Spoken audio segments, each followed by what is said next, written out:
you have to have a mission that you believe in to be a good leader. Yeah. It's hard to teach people to do things you don't believe in or don't think are right. Yeah. And I've seen all styles of leadership that were effective. I'm a great believer in leadership which provides participation from the lower levels. Because I think in the modern society in which we live, that you have to get an input from others in order to be able to come to the right conclusions. You may not agree with them and you may not ever do what they want to do, but you have to give them the ability that you think that you believe what they provide is worth listening to.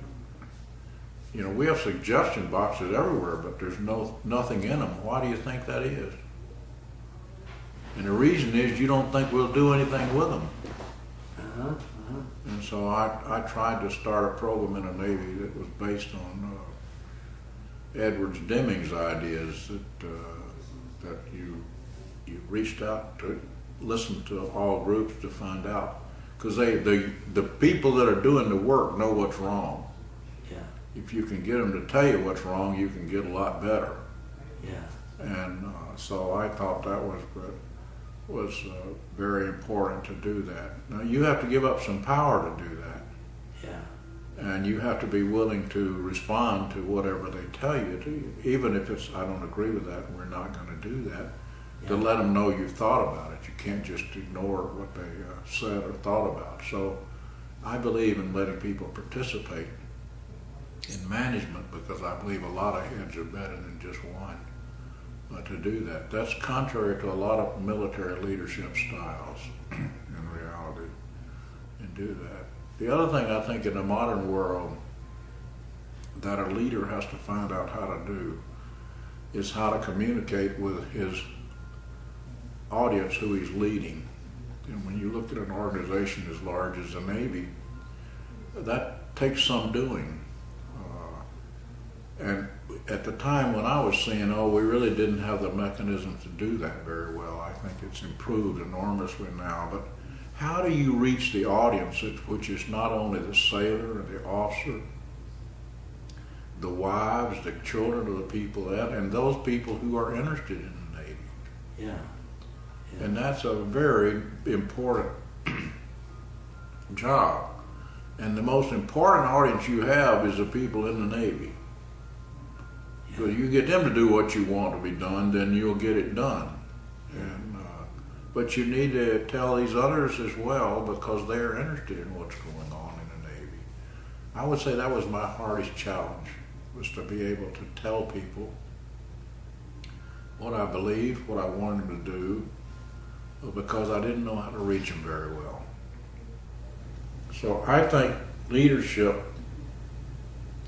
places a responsibility upon the leader to provide an environment where the subordinate feels free to talk to you about it. And that has to be the individual's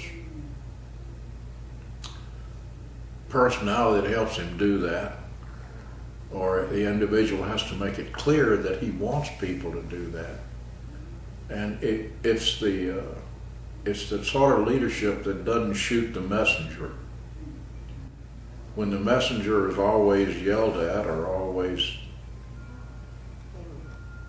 treated in a derogatory way after he provides the story you prefer not to hear, then he won't come back with it again unless you make it clear that you're glad that he told you that, and that you then take action to do something about it, or to explain to that person that what he saw is all right. It's just the way it is now. I can remember when I was engineer on the Webster, for example, every time you got the submarine underway after a long period in port, that I knew I'd not get any sleep that night as engineer, because every young watch officer I had would call me and tell me that this machine sounded too loud or something wrong with it. I'd have to go back, listen to it for a while to see what I thought about it. And often when I went back, it sounded perfectly normal to me. But to that person who didn't have the experience to know what normal really was, I never went back and gave him a hard time about telling me that. I just went back and said, I listened to it, I think it's okay, just keep watching it. And I'm glad you called me to tell me about it so I could come back and listen to it. Because that's builds confidence in your subordinates that you believe in them and that you will act upon whatever they tell you that might be wrong. So I think that's a very important part of leadership that some officers quite often miss throughout their career because they want too much to be in charge all the time without listening to those who work for them.